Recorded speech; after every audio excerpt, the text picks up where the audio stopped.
빗줄기가 거세게 내리쳐 장터 바닥이 온통 물웅덩이가 되었습니다. 순애는 젖은 손으로 생선 상자를 재빨리 정리하며 천막끈을 단단히 조였죠. 그런데 갑자기 천막 입구가 거칠게 젖혀지며 박만수가 들어섰습니다. 그의 무거운 신발이 바닥에 놓인 생선을 그대로 밟아버렸어요. 은빛 비늘이 반짝이던 생선이 진흙투성이가 되어 구르는데 지나가던 상인들은 고개를 돌렸습니다. 순애는 떨리는 손으로 낡은 저울을 붙잡고 자리를 지키려 했어요. 하지만 온종일 생선을 손질한 탓에 힘이 풀려 몸이 흔들렸죠. 박만수는 비를 맞으며 서서 차갑게 말했습니다. 장세를 내지 않으면 오늘부터 이 자리 비우시오.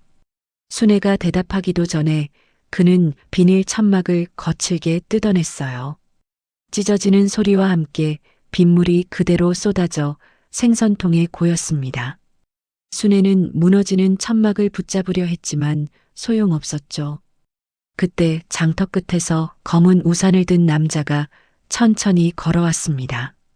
빗소리 속에서도 그의 발걸음 소리가 또렷하게 들렸어요. 남자는 순애의 낡은 저울을 조심스럽게 집어들었습니다. 그리고 저울에 새겨진 숫자를 한참 동안 들여다봤죠. 박만수가 화를 내며 남자에게 다가왔어요. 남자는 고개를 들어 박만수를 똑바로 보며 짧게 말했습니다. 이제 그만하시죠. 그 한마디에 장터 전체의 시선이 모두 한 곳으로 모였습니다. 빗소리만 가득한 정막 속에서 순애는 저울을 꼭 붙잡았어요. 이 장면을 지켜보는 당신이라면 어떤 생각이 드셨을까요? 화면이 천천히 흐려지더니 30년 전 봄날로 돌아갔습니다. 젊은 순애가 남편과 함께 장터 한쪽에 첫 천막을 세우고 있었어요.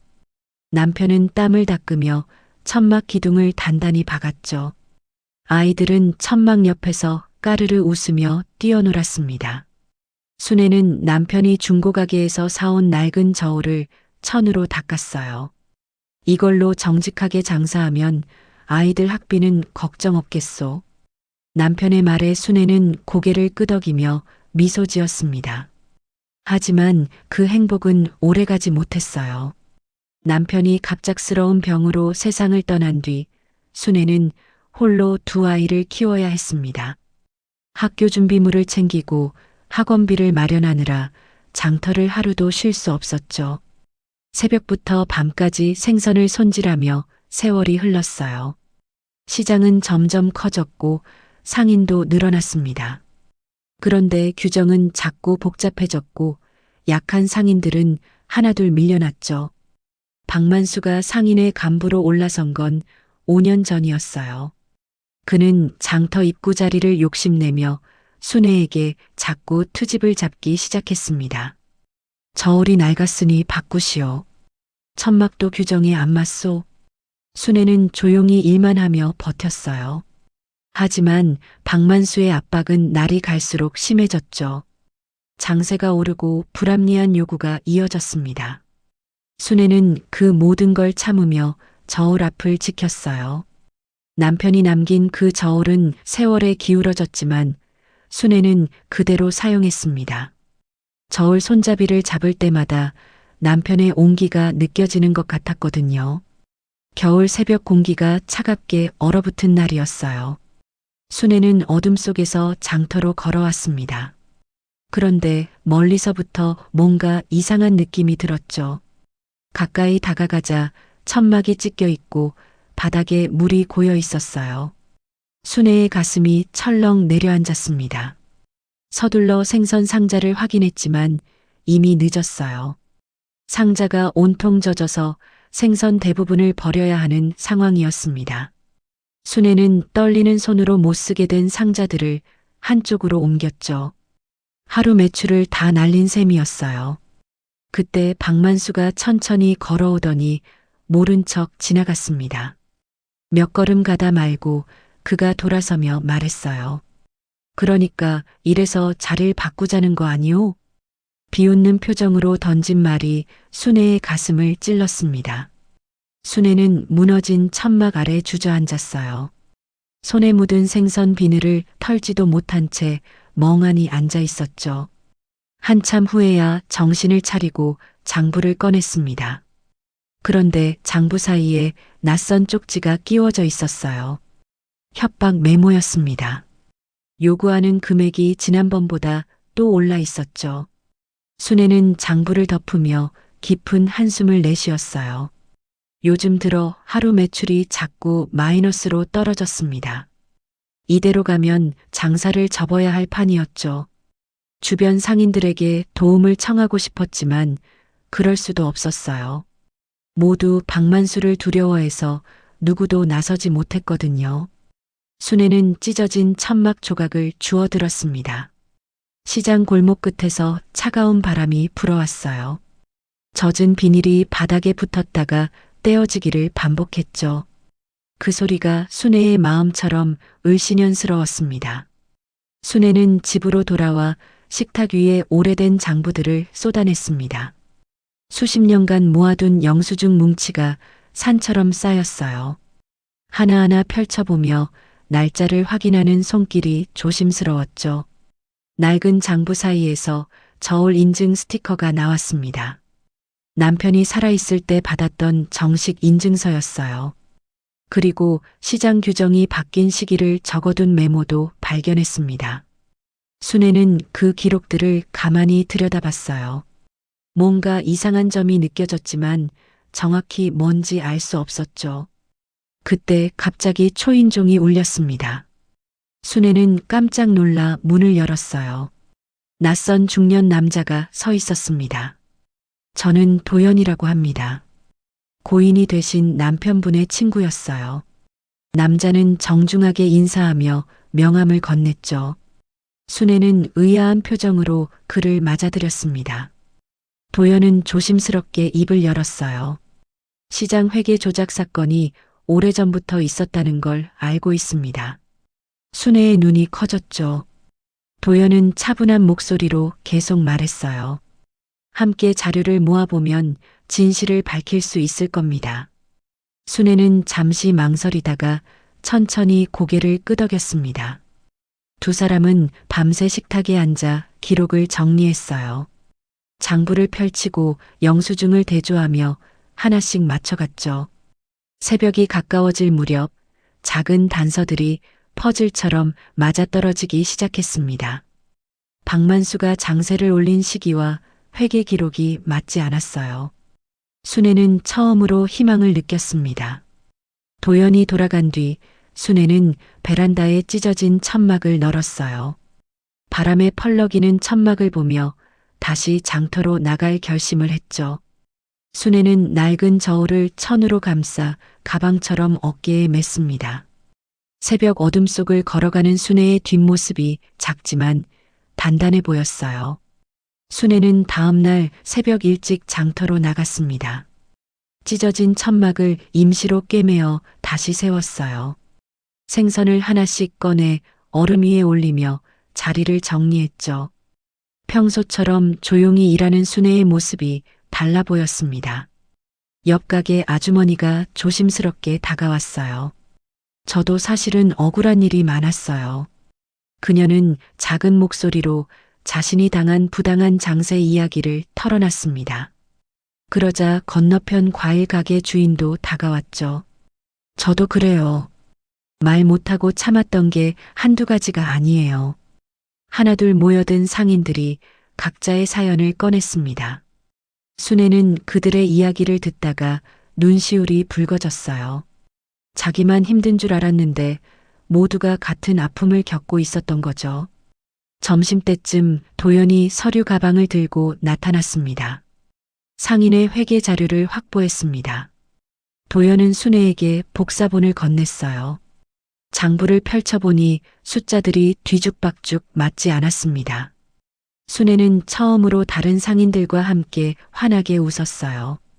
손에 든 칼로 생선을 손질하는 동작도 한결 가벼워 보였죠. 작은 용기가 모이자 장터 분위기가 조금씩 바뀌었습니다.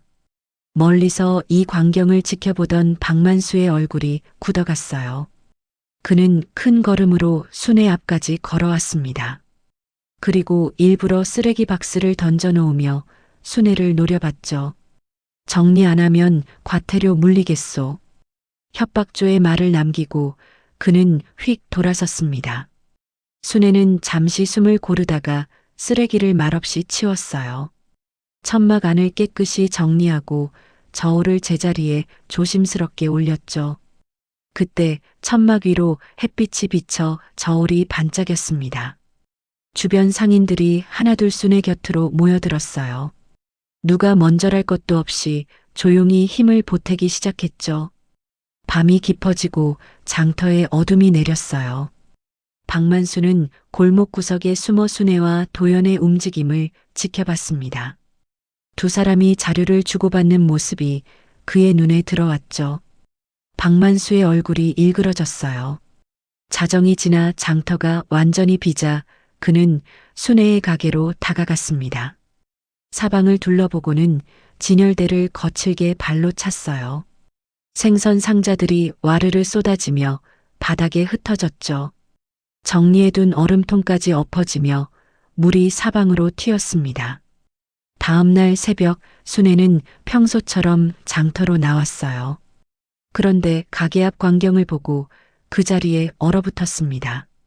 진열대가 뒤집혀 있고 생선들이 바닥에 나뒹굴고 있었어요. 순애는 힘이 빠져 그대로 주저앉았죠.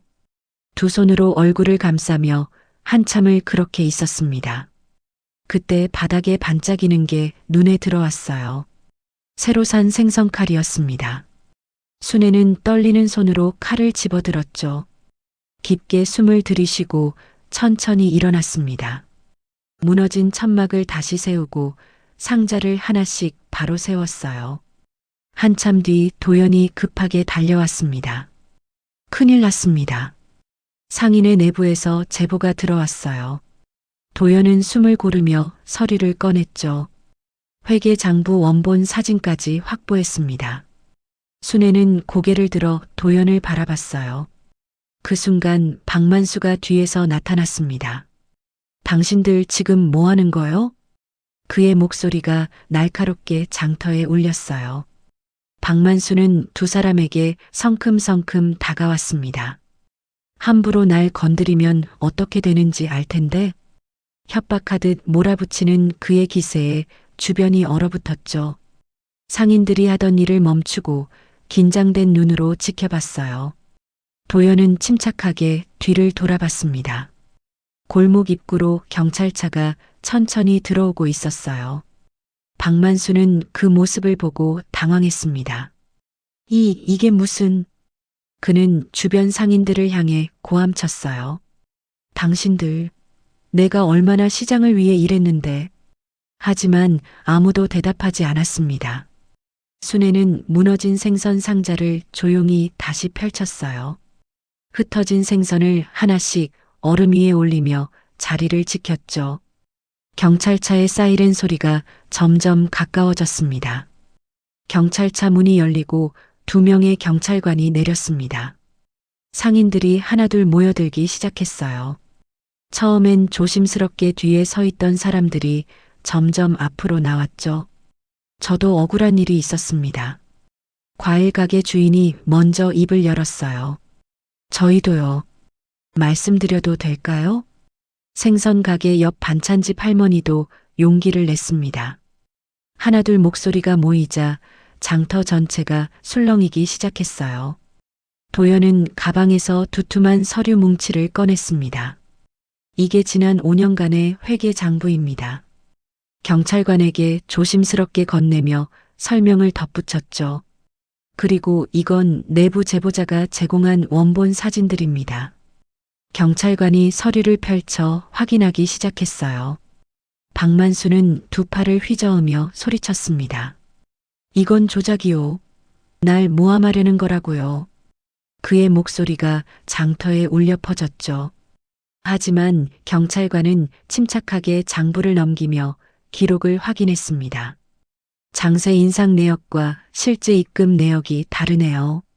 또 다른 경찰관이 상인들에게 물었어요. 혹시 이분에게 부당한 요구를 받으신 분 계신가요? 10명이 넘는 상인들이 동시에 손을 들었습니다. 각자가 겪은 일들을 하나씩 증언하기 시작했죠. 저는 자리를 옮기라고 협박받았어요. 저는 이유 없이 과태료를 물었습니다. 증언이 쏟아질수록 박만수의 얼굴은 새하얗게 질렸어요. 시장 입구 쪽에 사람들이 더 모여들었습니다. 경찰관들이 현장에서 즉석 조사를 진행했어요. 장부와 증언을 대조하고 사진을 찍으며 기록을 남겼죠. 긴장된 분위기 속에서 모두가 숨죽이며 지켜봤습니다. 1시간쯤 지났을까요? 경찰관이 박만수에게 다가갔어요. 동행해 주셔야겠습니다. 박만수는 발버둥 치며 소리쳤지만 소용없었습니다. 수갑이 채워지고 경찰차로 향하는 그의 뒷모습을 모두가 지켜봤죠. 순애는 천막 아래 낡은 의자에 조용히 앉았습니다. 가슴 깊은 곳에서 긴 한숨이 나왔어요. 오랜 시간 짊어졌던 무게가 내려가는 느낌이었죠. 경찰차가 떠나자 장터의 소란이 천천히 가라앉았습니다. 상인들은 서로 어깨를 토닥이며 격려했어요. 이제 좀 살겠네요. 정말 고생 많으셨어요. 따뜻한 위로의 말들이 오갔습니다. 사람들은 각자 자리로 돌아가 주변을 정리하기 시작했죠. 순애는 저울을 천으로 닦으며 하늘을 올려다봤어요. 구름 사이로 햇살이 비치고 있었습니다. 판결이 나올 때까지는 시간이 걸릴 거예요. 하지만 이미 진실은 드러났습니다. 화면이 천천히 밝아지며 새로운 아침이 시작되고 있었어요. 몇 달이 흐른 어느 화창한 아침이었어요. 순애는 새로 장만한 천막 아래에서 생선을 정리했습니다. 파란 천막이 햇살을 받아 싱그럽게 빛났죠. 생선들은 깨끗한 얼음 위에 가지런히 놓여 있었어요. 순애는 하나하나 살펴보며 정성스럽게 자리를 잡아줬습니다. 한쪽에는 남편이 남긴 오래된 저울이 있었어요. 닦고 또 닦아서 이제 제법 빛을 되찾았습니다. 저울대가 수평을 이루며 단단히 자리를 잡고 있었죠. 순애 씨, 커피 한 잔 하세요. 옆 가게 아주머니가 따뜻한 종이컵을 건넸어요. 고맙습니다. 언니도 한 잔 하세요. 순애가 미소 지으며 받았습니다. 건너편 과일 가게 주인도 다가왔어요. 오늘 생선 정말 싱싱해 보이네요. 덕분에 장사가 좀 나아졌어요. 상인들의 얼굴에 평화로운 웃음이 번졌습니다. 예전처럼 눈치 보거나 움츠러들 필요가 없어졌죠. 장터 한쪽에서 도연이 걸어왔어요. 그는 환하게 미소 지으며 손을 흔들었습니다. 순애는 저울을 정리하던 손을 멈추고 고개를 숙였어요. 깊은 감사의 인사였죠. 도연도 공손하게 인사를 받았습니다. 덕분에 제가 더 많이 배웠습니다. 그는 따뜻한 말을 남기고 천천히 돌아갔어요. 장터로 부드러운 바람이 불어왔습니다. 천막이 살랑살랑 흔들리며 시원한 그늘을 만들었어요. 순애는 생선칼을 들고 손님을 맞을 준비를 했습니다. 얼음 위에 놓인 생선들이 싱싱하게 빛났죠. 첫 손님이 다가와 고등어를 골랐어요. 얼마예요? 이건 5,000원입니다. 순애는 생선을 저울에 올렸습니다. 저울 위 숫자판이 또렷하게 무게를 가리켰어요. 햇빛을 받은 숫자가 반짝반짝 빛났습니다. 손님은 만족스러운 표정으로 돈을 건넸죠. 다음에 또 올게요. 감사합니다. 안녕히 가세요. 순애의 목소리에 편안함이 묻어났어요. 장터는 평온한 일상으로 돌아왔습니다.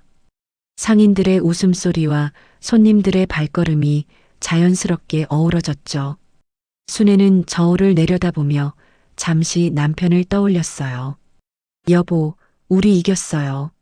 작게 속삭인 말이 바람에 실려갔습니다. 저울 위 숫자가 햇살을 받아 마지막으로 한 번 더 반짝였어요. 오늘 이야기 마음에 남으셨다면 다음 장터 이야기에서도 함께 해주세요. 오늘의 이야기가 어떠신지요? 댓글로 남겨주세요. 앞으로도 좋은 이야기를 위해 구독, 좋아요 부탁드립니다.